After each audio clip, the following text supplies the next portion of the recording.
Good afternoon, I'm Malcolm Jordan and this is your midday news fix for Thursday the 11th of April. Fears for the Fourth Estate as hundreds lose their jobs in a cull of television news services. Warner Brothers Discovery has confirmed it's shutting down News Hub in early July. TVNZ is scrapping its Sunday, Fair Go, Midday and Tonight programs. Auckland University research fellow Gavin Ellis says losing so many voices could compromise our democracy and journalism as a whole. It removes another group of questions that are put to politicians, are put to people in power. Many parts of the country are in line for heavy rain in coming days. New rain warnings have been issued for the Coromandel and Bay of Plenty, in addition to existing warnings to Mount Taranaki, Tasman, Bulla, Westland, Fiordland and Southland. Flooding is possible in southern Westland, where State Highway 6 remains closed between Franz Joseph to Makarora.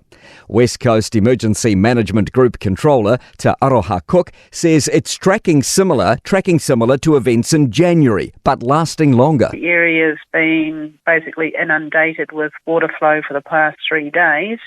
It's more about the ability for the rivers to recover to lower levels.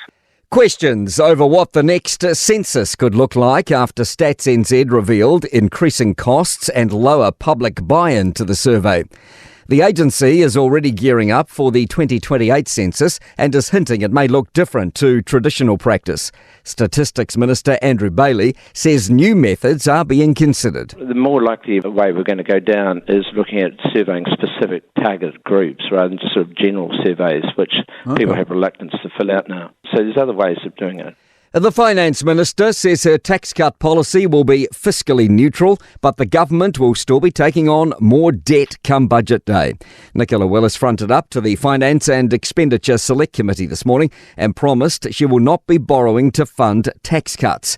But she says the government will be taking on more debt to fund other areas of government spending. The books that we have been left by the outgoing government require borrowing simply to meet day-to-day costs. So that is be borrowing. Yes.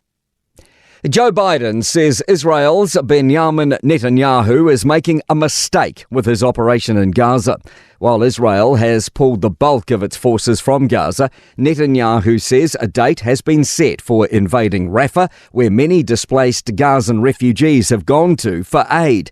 But the US president has told an American Spanish-language channel Netanyahu's approach is outrageous. What I'm calling for is for the Israelis to just call for a ceasefire, allow for the next 6-8 weeks total access to all food and medicine going into the country. Meanwhile, Israel says it's killed 3 sons of a senior Hamas political leader in an airstrike.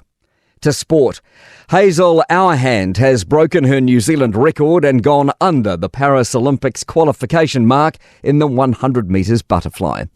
Golfer Ricky Fowler has triumphed at the Masters curtain-raising par 3 contest, shooting 5 under for the 9 holes. The downside is that no champion has gone on to win the main event in the same week. Filthy water in the River Seine might force the triathlon into a duathlon at the Paris Olympics, and Taylor Ford is the first New Zealand woman selected to compete at an Olympics in wrestling. I'm Malcolm Jordan, that's your latest news fix. We'll be back with the next update at 5 p.m. from the Newstalk ZB newsroom.